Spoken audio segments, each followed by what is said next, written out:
Fala meus amigos, beleza? Mais um vídeo no canal. No vídeo de hoje nós vamos conversar um pouco sobre o fundo imobiliário VGHF11 que está na minha carteira, e esse fundo que foi alvo de uma polêmica há alguns tempos atrás, né, um mês e pouco mais ou menos atrás, porque investiu o dinheiro do cotista em um fundo da própria casa, um fundo de tijolo, e ainda comprou um CRI relacionado a esse mesmo fundo novo da própria casa, da própria Valora. Então eles, fazendo isso, o pessoal considera isso um grande conflito de interesse, né? E geralmente quando isso acontece, acontece muita coisa com relação ao fundo, no que diz respeito à cotação que cai, o fundo perdeu uma quantidade interessante de cotistas, agora está recuperando de novo. Então nós vamos ver aí algumas informações desse fundo, depois vamos entrar no relatório para ver o que está acontecendo, o que a gestão vem fazendo aí depois dessa turbulência que aconteceu aí há um tempinho atrás. Vamos lá, então se você já é novo no canal, se inscreve para não perder mais nenhum conteúdo como esse, e diz para mim nos comentários se você tem o VGHF11 na sua carteira, se você está aproveitando esses excelentes preços que eles estão hoje aí para colocar mais cotas na carteira, ou se simplesmente você vendeu todas as suas cotas e fugiu também dele.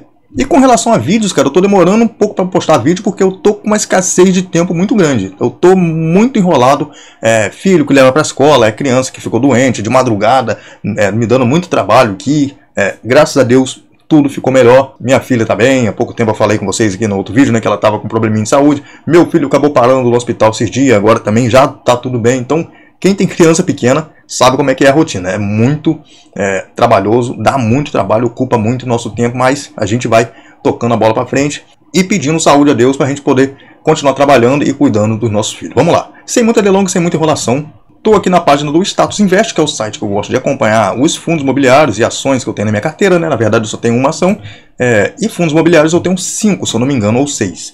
Depois eu olho aí e boto certinho para vocês. Hoje nós vamos falar do Valora Hedge Fund, o VGHF11, que nesse momento está sendo cotado a R$ 8,84, vem sofrendo uma queda considerável aí, né, nos últimos dias. Ele está com um dividend yield dos últimos 12 meses de 13,91%, mas a gente tem que ter cuidado com o dividend yield, porque isso aqui é um indicador de passado. O que já aconteceu com o fundo, quanto ele pagou com relação a essa cotação atual. Então isso é muito perigoso.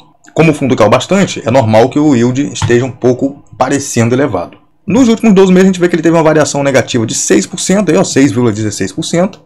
Se a gente der uma olhada no gráfico de cotação, no último ano, ele vem só caindo, não chegou nem a R$10 no último ano, sempre abaixo dos R$9, ou abaixo dos R$10, né, 9 e pouco, 9,50, 9,70, já teve um pico aqui de 8,63, então agora ele voltando aí para casa dos 8,90, chegando aí a R$9 novamente, mas está andando de lado. Para quem acha que é um bom fundo imobiliário, com certeza está aproveitando essa oportunidade, né?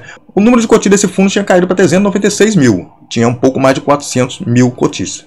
Agora a gente vê que ele vem recuperando novamente, depois daquela polêmica que eu falei do conflito de interesse, né? Se a gente olhar também o valor patrimonial da cota do fundo, que é de R$ 9,16, hoje ele cotado um pouco abaixo de R$9, ele está com PVP de 0,97, ou seja, indica para a gente que ele está com 3% de desconto, porque o PVP para fundo de papel a gente pode usar como um balizador de preço, se está caro ou barato. Para fundo de tijolo já não serve muito. A liquidez média diária, que é a facilidade de comprar ou vender cota desse fundo, é bem alta, tá? Para fundo imobiliário isso aqui é bem alto, mais quase 4 milhões de reais em negociações todos os dias, excelente liquidez, uma boa participação no IFIX, pouco mais de 1%, e o último dividendo que ele entregou aí foi de 9 centavos, 2 meses seguidos entregando aí 9 centavos em dividendo. A gente vê que a relação de dividendo dele veio caindo, desde o ano passado para cá, veio de 12, 11, 10, 8, voltou aí para 9 centavos e está nessa faixa aí. Se a gente entrar aqui no relatório do VGHF11, o último relatório, a gente vê algumas informações interessantes aqui, começando pelo número de ativa, que o fundo encerrou o mês de maio, isso aqui é o relatório de maio, né, com o patrimônio investido em 142 ativos, enquanto que no mês passado, mês de abril, ele tinha 138 ativos. Então ele aumentou o número de ativos em carteira. Nós vamos dar uma olhada aqui na parte de movimentações, o que foi que o fundo fez aqui. Ainda ao final do mês, o fundo possuía um total de 68,9 milhões em operações de venda e recompra futuras, famosas compromissadas, né, a um custo médio de CDI mais 0,74%. Então, tranquilo. A distribuição de rendimento do fundo mostra aqui pra gente que foi de 9 centavos, que equivale a uma rentabilidade líquida de 12,5% ao ano sobre o valor patrimonial da cota no final do mês de abril. E ao longo dos últimos 12 meses, o fundo acumulou uma distribuição de R$ 1,23 em dividendos por cota, uma rentabilidade de 14,4% ao ano, ou IPCA mais 9 sobre a cota patrimonial. Então é um rendimento bem interessante nos últimos 12 meses, né? IPCA mais 9,5%, interessante pra caramba. E aqui ó, ele já começa a falar com relação às alocações do fundo. No mês, ó, no mês de maio foram adquiridos um total de 65,4 milhões em ativos e vendidos 71,7 milhões. Interessante, né? Venderam mais do que adquiriram dessa vez. Seguindo assim, ó, o processo de reequilíbrio da carteira do fundo, vendendo um total líquido de 5,9 milhões em posições integrantes da carteira valor, especialmente cotas de fundo imobiliário. Então eles conseguiram vender alguns fundos imobiliários da carteira, reduzindo as posições de fundo imobiliário que estava bem grande. Esse fundo que tem CRIs, fundo imobiliário, FDIC, tem bastante coisa na carteira, como nós vamos ver um pouco mais para baixo, e a posição em fundo imobiliário dele estava bem elevada.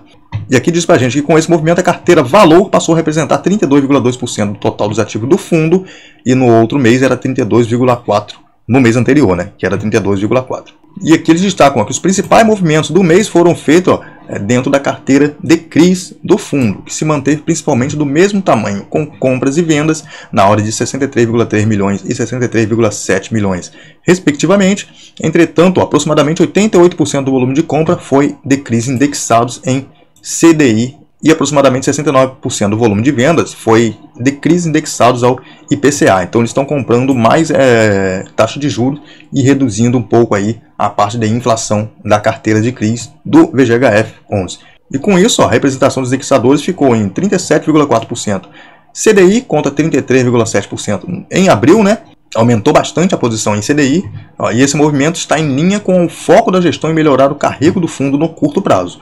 O fundo encerrou o mês com 400.773 cotistas, que aumentou um pouco o número de cotistas, né, e um volume médio de negociação de 3,7 milhões todos os dias, aí com relação ao mês de maio, né? Dando uma olhada aqui na carteira de ativos do fundo, a gente vê que continua com aquela posição em CRI aqui, ó, VGRI mezanino, segmento de escritório, que é o novo fundo da Valora, né, que foi o alvo aí de muita discussão, de muita gente não gostou desse movimento que eles fizeram. Hoje representa 3,2% do PL, não diminuiu a posição. Deixa eu dar uma olhada aqui no último relatório, né, como é que está a posição dele, ó, tá? Continua os 48 milhões, o mesmo valor investido, ó, diminuiu uma coisinha à toa, 48.331, nesse mês 48.330, então quase nada, né? E a gente vê que é uma carteira muito extensa, bem interessante, ó, a parte de CRIs, depois vem aqui mais para baixo a parte também de FDICs, cotas de fundo imobiliário, tem bastante coisa aqui, ó, como vocês viram ali, ó, o Valora Renda Imobiliária, que é o VGRI, que é um fundo de escritório,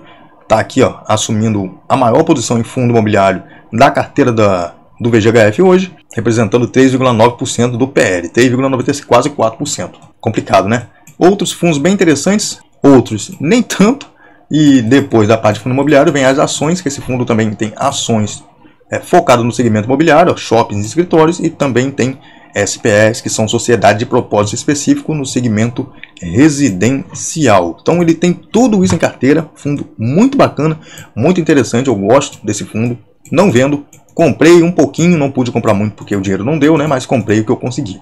Com relação aos resultados, ó, a DRE do fundo, a gente vê que teve um resultado em maio de 19,1 milhões, 19 milhões e 100 mil reais. E aqui tem o destrinchamento aqui, ó, CRIs, debêntures, ele não tem debênture, né, FDIC, FIIs, ações, SPE, então um resultado de tudo aqui. Negociações, quanto ele teve aqui em negociações, e aqui a parte de despesas do fundo. Então, tirando essas despesas, ó, o resultado aqui passível de distribuição foi de 16 milhões e meio, e o resultado distribuído foi de 14,8 milhões. Então eles seguraram uma coisinha para manter uma reserva interessante aí, ó. Aqui na parte da alocação por ativos do fundo, eu já falei um pouco acima, né, mas vamos entrar numa parte mais detalhada aqui. A gente vê que nesse mês fechou aqui, ó, com 59,3% do seu patrimônio alocado em CRIs, cotas de fundo imobiliário, uma posição bem grande ainda, 35% do patrimônio alocado em fundos imobiliários, 3,9% são SPE, que são a sociedade de propósito específico, FDIC 1,5% e ações 0,3%. Então uma posição bem pequena em ações. E com relação à alocação por indexadores dos CRIs, a gente vê como aumentou aqui a posição dos CRIs indexados ao CDI, ó, bem interessante, 37,4%, e os CRIs indexados ao IPCA, com essas variações que estão aqui ao lado, vem tudo explicado aqui embaixo, hoje representa quase 62,6% aproximadamente, se a gente somar isso aqui. Então, dando uma olhada no último relatório, vamos ver como é que estava a posição de CRIs indexados ao CDI aqui na carteira do VGHF. Vamos lá. Como a gente pode observar, 33,7%, exatamente como falou ali no último relatório, e atualmente 37,4% indexados ao CDI, os CRIs, né? E aqui a parte da estratégia do fundo, que é bem interessante. O fundo tem essa estratégia de valor, que são geralmente os ativos que eles focam mais no ganho de capital. Aqui se inclui SPF, DIC, cotas de fundo imobiliário e ações, e a estratégia de renda, que são aqueles ativos mais focados para gerar renda e distribuir para os cotistas, que tem também os fundos imobiliários, né, e os CRIs. E aqui para baixo temos a movimentação que aconteceu aqui, ó, no mês de maio, na carteira do fundo. Aqui todos os CRIs, ó, movimentações em maio, bem interessante, a maioria, como eles falaram, ó, CDI, pouca coisa aqui, ó, IPCA, cotas de fundo imobiliário, venderam bastante o fundo da Capitânia, venderam bastante aqui, ó, BPML, que é um fundo de shopping da BTG, eu nem conhecia esse fundo imobiliário, outros FIIs, então tem tudo aqui, ó, fez compra também, fez venda, então uma movimentação interessante aí. E aqui mais para baixo a gente pode ver os ativos um pouco mais detalhados, não tão detalhado também, né, mas um pouco de detalhes, um pouco mais profundo aí para a gente observar dentro do relatório do fundo. Então entra aí no site do Status Invest, abre o relatório e vai para dar uma olhada nas informações mais detalhadas de cada um desses CRIs aqui da carteira do VGHF. Esse fundo hoje eu estou com um pouco mais de 600 cotas na minha carteira, tá? Vou trazer o vídeo para vocês quanto é que eu recebi em dividendos e vou mostrar quantas cotas que eu tenho dele. E é um fundo que eu segui comprando mesmo depois dessa polêmica aí. Eu não achei que foi uma polêmica tão grande assim para fazer esse desespero todo aí que aconteceu aí. O pessoal até vendeu, muita gente saiu do fundo. Eu achei que foi um movimento, tudo bem, foi um movimento meio estranho, mas apareceu uma boa oportunidade também de comprar as cotas bem barato. Bom, diz pra mim, se você tem cotas do VGHF11 na sua carteira, se inscreve para não perder mais nenhum conteúdo. O vídeo vai ficando por aqui, valeu, é nóis, fui!